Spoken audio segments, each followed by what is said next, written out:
أعوذ بالله من الشيطان الرجيم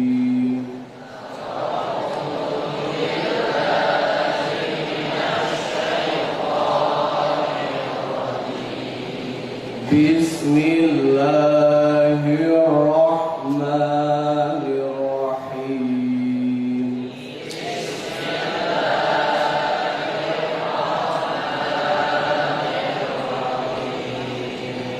ألم تعلم أن الله يعلم ما في السماء والأرض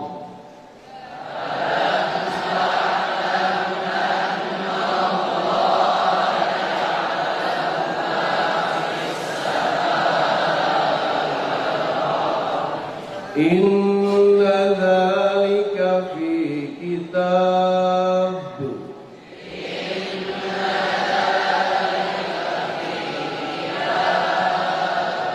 إن ذلك على الله يسير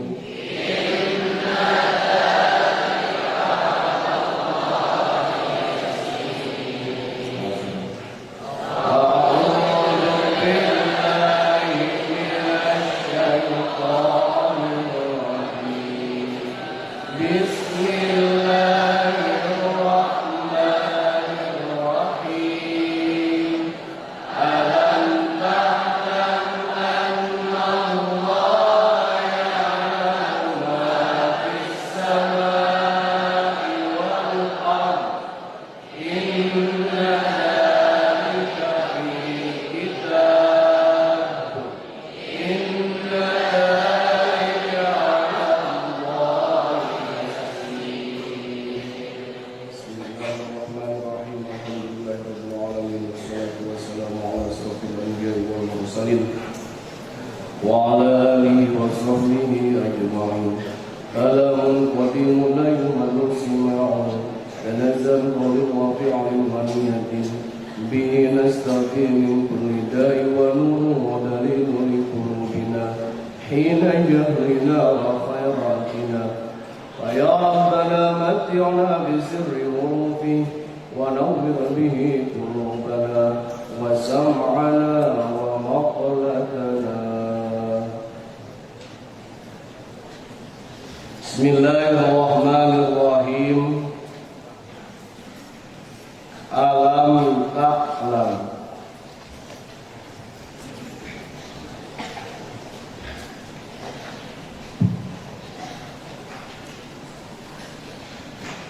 Naha teu apal anjeun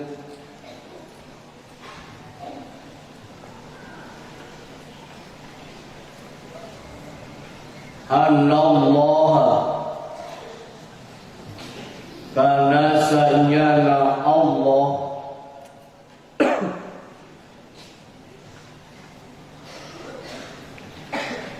ya'lamu eta uninga Allah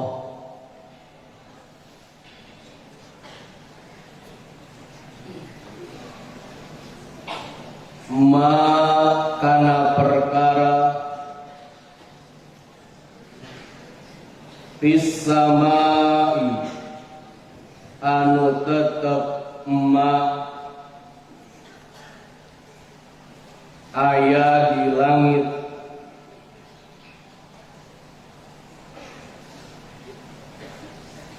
wal ardi jeung bumi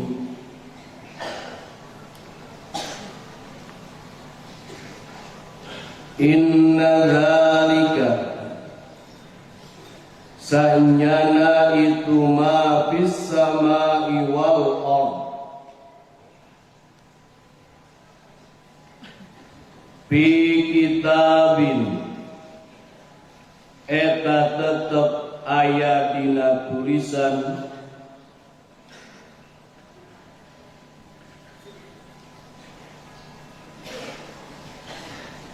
inna dzalika sanyana itu ya'lamu ma fis samai wal ard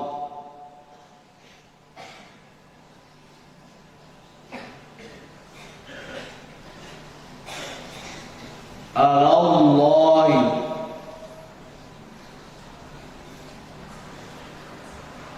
ka Allah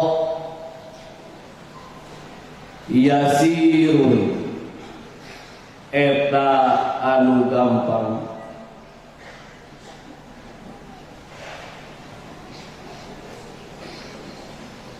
Bismillahirrahmanirrahim. Alam ta'lam naha ta'apal anjir anallaha kana saestuna Allah ya'lamu eta unina Allah ma kana perkara isama'i anu tetep ma aya di langit wal ardi jeung bumi. Inna dzalika saestuna itu ma fis sama'i wal ardi di kitabi eta tetep aya dina tulisan. Inna dzalika saestuna itu ya'lamu ma fis sama'i wal ardh 'ala Allahi ka Allah yasirun eta gampang.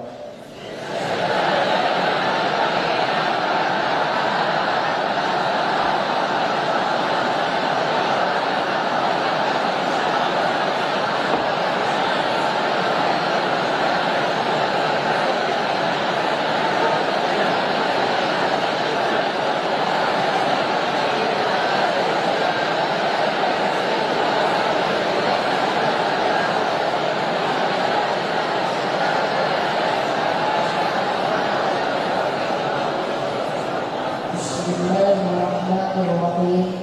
Alam ta'lam naha ta'apal anjir.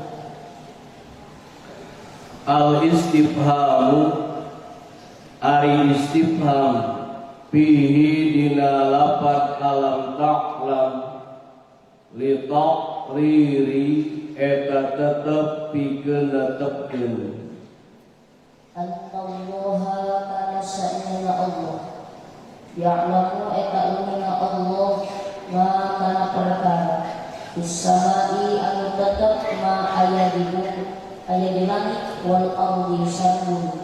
Inna dzalika sa'na itu ma fis sama'i wal ardi aima tegesna perkara dzikra anu dicaritakeun itu mah fi kitabin eta tetep aya dina tulisan. wa ari itu kitab Allahul mahfudhi eta loh mahfudh.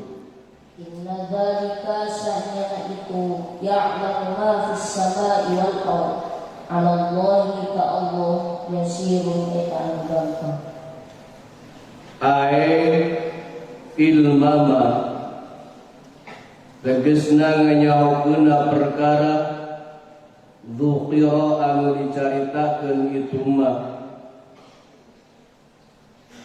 Allahi ka Allah yasirun eta gampang. sahlun tegesna gampang. Terjemah surah Al-Hajj ayat 70.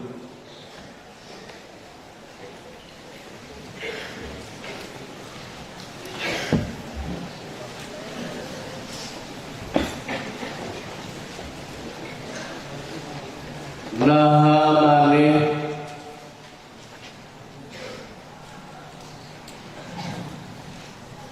henteu nyaho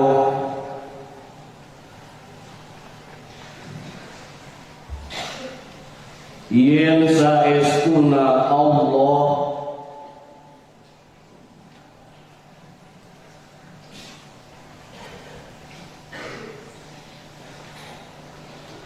uninga kana saniskara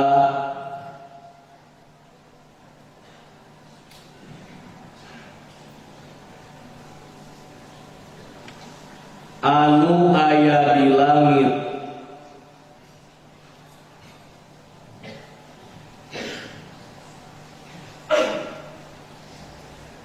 katut di bumi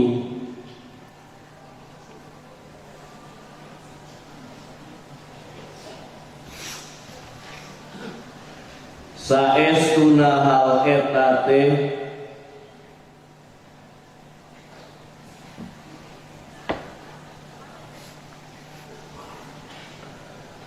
kaunggal dina kitab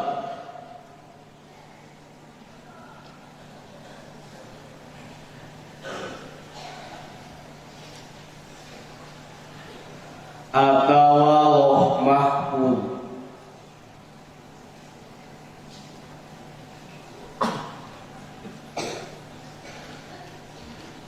Sanyana kana perkara eta teh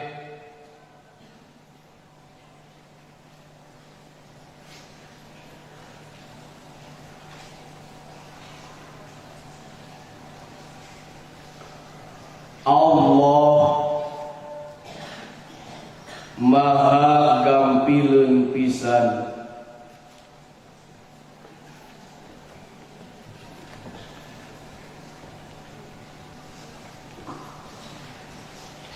Bismillahirrahmanirrahim. Terjemah Al-Quran Surah Al-Hajj ayat 70. Nah yang kenyaho yang saya sunah Allah uningan karena seniskara anu ayat di langit kaki kudung. Saya sunah hawekate kaum berbina kitab atau Allah Mahfud. Sanyana karena perkara kate Allah Maha Gampileun pisan. Bismillahirrahmanirrahim. Para santri pengikut kitab tafsir rahimakumullah, mudah-mudahan Allah jadikan kita ulamaul amilin, imamul muttaqin dan muttaqin. Amin ya Allah ya rabbal alamin. Pada kesempatan malam yang berbahagia ini, kita akan mencoba mendengarkan uraian penjelasan dari para ulama mengenai penjelasan tafsiran dari surah Al-Hajj ayat 70, bahwa Allah memberikan sebuah pertanyaan yang mana pertanyaan ini secara lafaz itu dikhususkan kepada baginda Rasulullah sallallahu alaihi wasallam. Allah bertanya kepada Rasulullah, alam ta'lam, wahai Muhammad, apakah engkau tidak tahu annallaha ya'lamu ma bis samai wal ardh, sesungguhnya Allah mengetahui segala makhluk yang ada di langit dan seluruh makhluk yang ada di bumi. Pertanyaan ini bersifat khusus, atau turunnya ayat ini khusus kepada baginda Rasul. Tetapi secara hukum ini pertanyaan adalah umum, bentuk pertanyaan yang universal untuk seluruh makhluk yang berakal, khususnya tanda kutip di dalamnya adalah kita manusia. Allah bertanya kepada kita semua, dan pertanyaan ini adalah bukan untuk dijawab.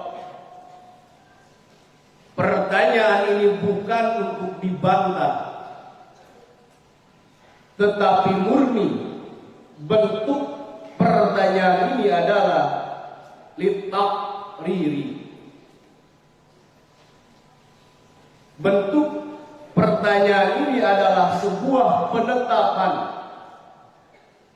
bahwa kalimat, kalam, pembicaraan daripada setelah selesai istighfar itu sendiri itu adalah pernyataan bahwa sesungguhnya Allah mengetahui apa yang ada di langit dan apa yang ada di bumi. Di awal ada pertanyaan, lalu mengawali kalimat daripada pertanyaan itu Allah diawali dengan kata Annallaha, sesungguhnya Allah. Dalam ilmu bilaghah, anna ini termasuk adalah adawatut taukid. Sesuatu alat, sesuatu huruf untuk penguatan terhadap muhotob yang diajak bicara oleh mutakalim. Lalu kenapa ketika ada pertanyaan yang disamarkan di dalamnya, Allah membuat pernyataan ini memakai alat taukid? Karena disinyalir masih banyak manusia yang mengingkari, tidak percaya bahwa Allah itu Maha mengetahui. Atau ada yang manusia yang percaya bahwa Allah itu Maha mengetahui, tetapi keyakinan yang ada di dalam hatinya bertolak belakang dengan sikap perilaku yang dia lakukan.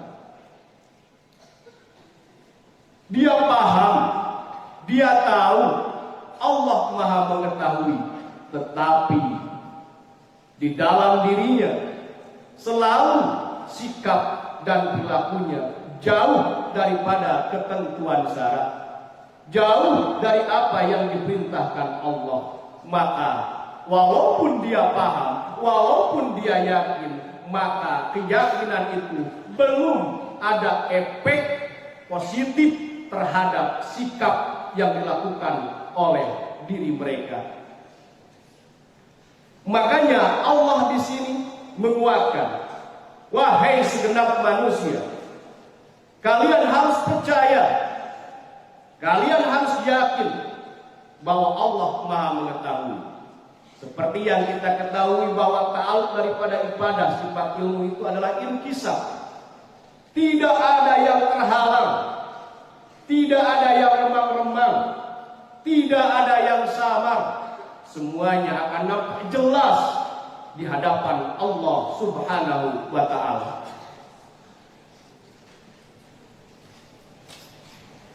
Untuk meyakinkan keyakinan kita bahwa Allah Maha mengetahui terhadap segala sesuatu yang ada di muka bumi dan ada yang di langit, dalam hadisnya Rasulullah bersabda, Innallaha qaddara maqadiral khalaiq qabla khalqis samawati wal ardi bi khamsina alfa sanah. Wahai segenap manusia, sesungguhnya Allah telah memastikan, Allah telah mentakdirkan, Allah telah merancang untuk seluruh makhluk yang ada di langit dan di bumi. Dan jauh-jauh hari sebelumnya, jauh-jauh bulan sebelumnya, jauh-jauh tahun sebelumnya, ketika makhluk yang akan berdiam diri di muka bumi itu, bumi belum diciptakan, langit belum diciptakan, tetapi untuk kepastian takaran, ukuran untuk makhluk yang mendiami bumi tersebut, Allah telah menetapkan bikhamsina alfasan, dengan tenggang jarak waktu yang begitu panjang. Langit belum diciptakan, bumi belum diciptakan, tetapi untuk kepastian seluruh makhluk yang akan berdiam diri di muka bumi dan di langit jauh-jauh sebelumnya, Allah telah menetapkan perbedaannya adalah 500 tahun. Wa kana arshuhu 'alal ma. Jadi tidak ada untuk diri kita masing-masing masih meragukan daripada apa yang telah dipastikan oleh Allah. Qadar itu adalah ukuran. Guru kita sering memberikan contoh. Kalau kita menginginkan baju yang pas, tidak terlalu ketat, tidak terlalu longgar, maka solusi terbaiknya adalah diukur, dikapuk oleh seseorang yang sudah mahir dalam bidang jahit. Maka ketika kita percaya bahwa dia adalah orang terbaik, maka ketika kita diukur, lalu kain dipotong dan dijahit, lalu dipakai oleh kita, maka ketika penjahitnya sangat mahir, sangat bagus, maka yakin baju itu akan pas dipakai oleh kita. Tidak akan terlalu ketat, tidak akan longgar, tapi pas. Ini yang mengukur Allah. Ini yang memberikan ukuran adalah Allah. Maka tanamkan dalam hati kita, jangan ada lagi keraguan tentang masa depan kita.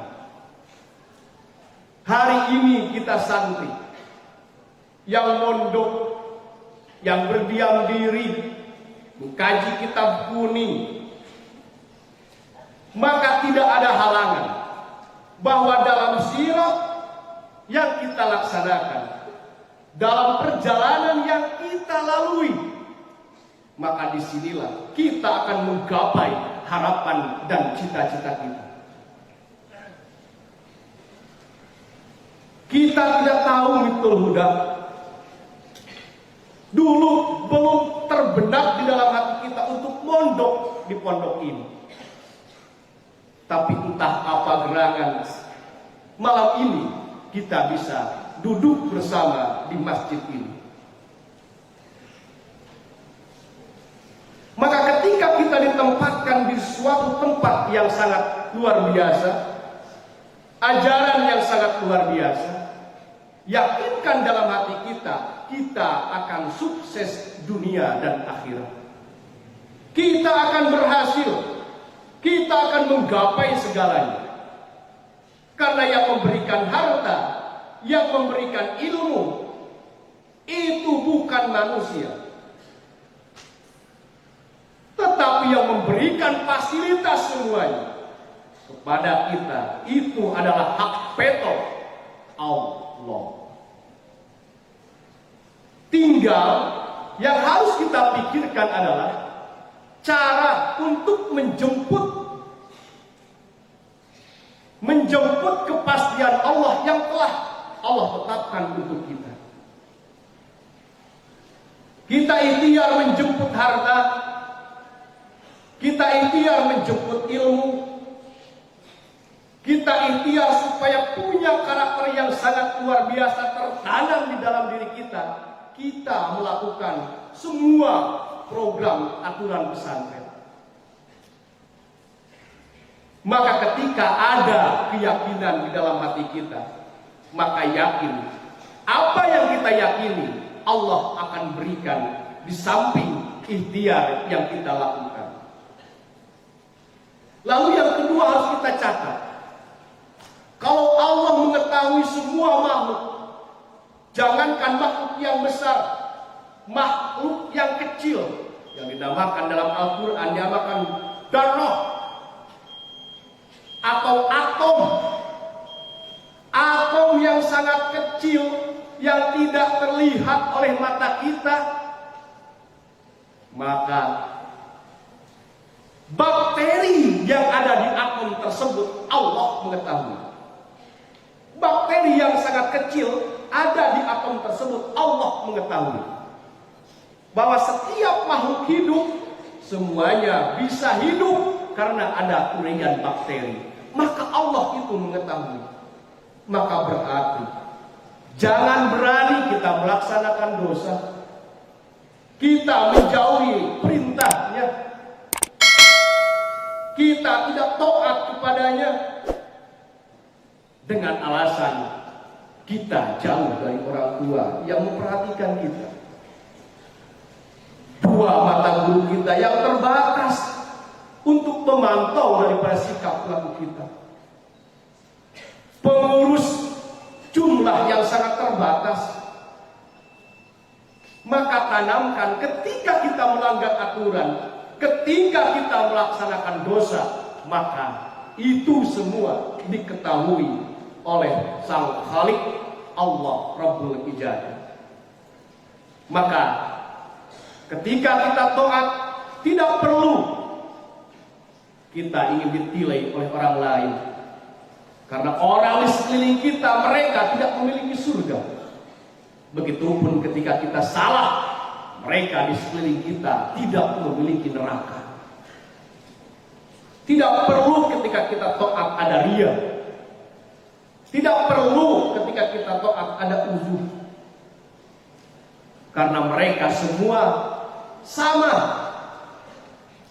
memerlukan daripada pertolongan Allah Subhanahu wa ta'ala. Kita beribadah, kita berbakti, menjauhi larangannya, kita khususkan pengabdian kita hanya untuk Allah yang Maha mengetahui. Allah mengetahui bis-samai wal ardi. Ini suatu lafaz yang berbeda. Yang pertama bis-samai. Bis-samai dibentuk dengan kata jamak, sementara wal ardi dengan kata mufrad. Padahal kedua-duanya lapisannya sama. Bumi 7 lapis, langit pun sama 7 lapis. Tetapi kenapa ini berbeda?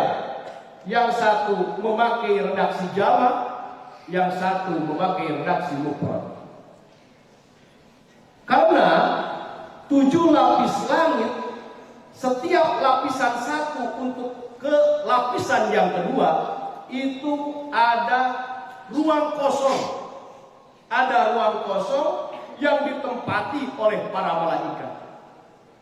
Setiap dari 1, 2 sampai 7 itu semuanya ada ruang kosong sehingga memakai kata jamak. Sementara wal ardi 7 lapis bumi itu antara lapis 1 sampai 7 tidak ada ruang kosong, tetapi semuanya pada lapisan pertama, lapisan kedua, lapisan ketiga sampai lapisan ketujuh itu berkumpak-kumpak, tidak ada ruang kosong di sana. Maka Allah yang Maha mengetahui membuat kata untuk langit 7 lapis langit memakai kata jamak, sementara untuk bumi memakai kata mufrad. Dan selanjutnya, bukan Allah ketika sudah tahu lalu Allah lupa, tidak. Tetapi betapa luar biasa Allah merangkai-rangkaian organisasi, sehingga bukan Allah lupa ketika Allah Maha mengetahui. Lalu Allah menciptakan inna dzalika fi kitab. Semua catatan sebelum kita lahir, sebelum nur kita diciptakan, itu kepastiannya Allah telah tulis dalam sebuah kitab yang dinamakan dengan Lauh Mahfuz.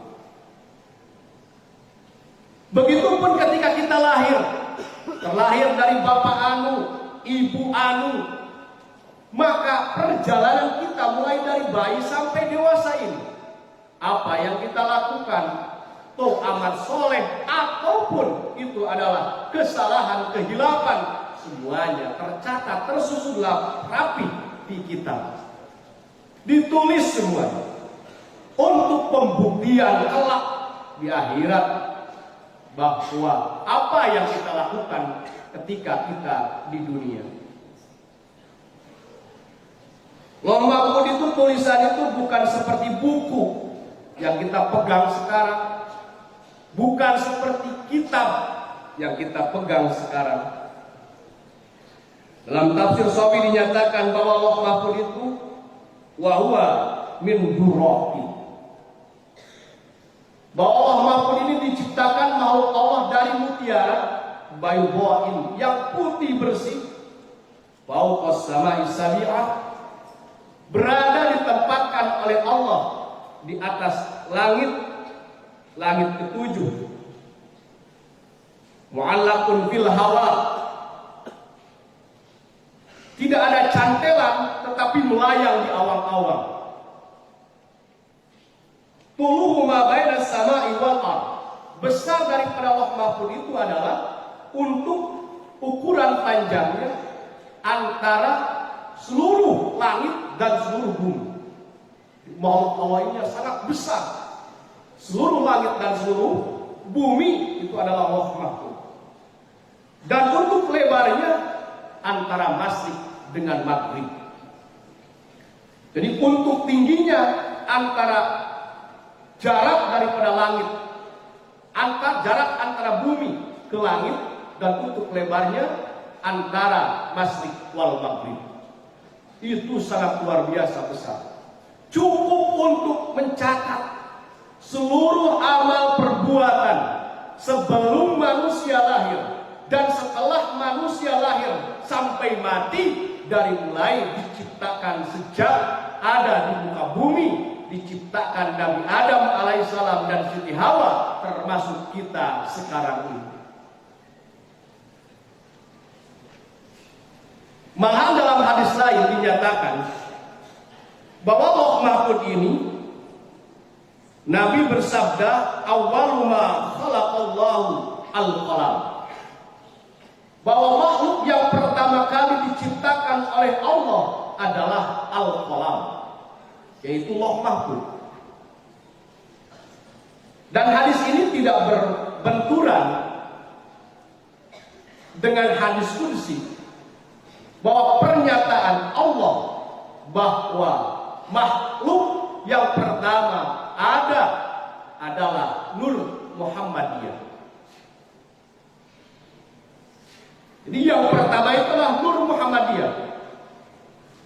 Anta ladzi laula kama khuliqamun kalla wala khuliqal laula kamun aya salira langit moal dijieun bumi mun teu aya salira. Ini tidak bertentangan, karena tetap yang pertama diciptakan itu adalah Nur Muhammadiyah. Dalam kitab Rotun Nasihin dinyatakan bahwa ketika Nur Muhammadiyah ini diciptakan, maka Allah memberikan kaca kepada Nur ini untuk berkaca.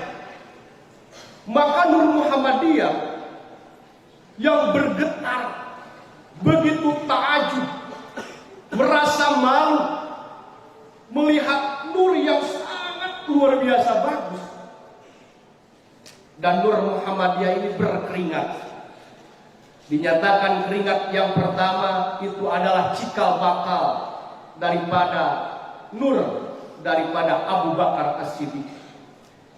Nur yang kedua adalah Umar bin Khattab. Nur yang ketiga adalah Utsman dan Ali. Yang keempat adalah Nur Sayyidina Ali. Dan seterusnya menjadi nur bumi, nur langit, dan kolam. Nurnya. Nah, dan kolam ini terbentuk, nurnya adalah Nur Muhammadiyah sebelumnya. Nur bumi, nur langit, tetapi yang pertama dibentuk, diciptakan adalah al-qalam. Karena al-qalam ini adalah dinyatakan dalam hadis selanjutnya, qala lahu uktub. Ketika kolam setelah selesai diciptakan, maka Rabb berkata kepada kolam, tulislah.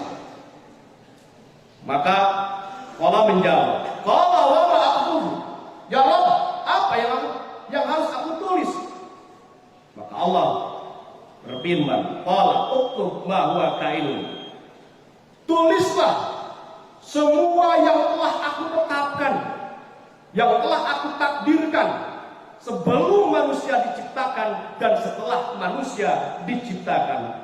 Fajara al-qalamu bima huwa kainun ila yaumil qiyamah. Maka berjalanlah, mulailah kolam dari sejak diciptakan. Dia menulis seluruh rangkaian bentuk amal manusia. Malah sebelum mereka ada di muka bumi, maka ketetapan yang telah Allah tetapkan semuanya tertata rapi, tertulis di dalam Al-Qalam. Inna dzalika Allah yasir. Bukan sesuatu yang sulit. Bermiliaran manusia yang ada di muka bumi, berbagai macam corak yang mereka lakukan, berbagai hewan yang ada di dalam bumi, berbagai hewan yang ada di lautan, semuanya tidak ada kesulitan. Berjubel-jubel, bergelombang-gelombang, makhluk yang Allah ciptakan yang ada di langit dan di bumi itu tidak akan menjadi kesulitan bagi Allah, sebagai Allah mempunyai sifat yang maha mengetahui. Maka catatan untuk kita, maka jangan berani kita melaksanakan dosa, karena semua dosa yang kita lakukan Allah mengetahuinya. Dan ketika kita taat, tidak perlu bahwa itu dipertontonkan untuk yang lain, tetapi hanya Allah yang maha mengetahui yang akan memberikan pahala kepada kita. Mudah-mudahan Allah selalu membimbing kita melalui hidayahnya, dan Allah memberikan kekuatan kepada kita melalui taufiknya. Shadaqallahul adzim.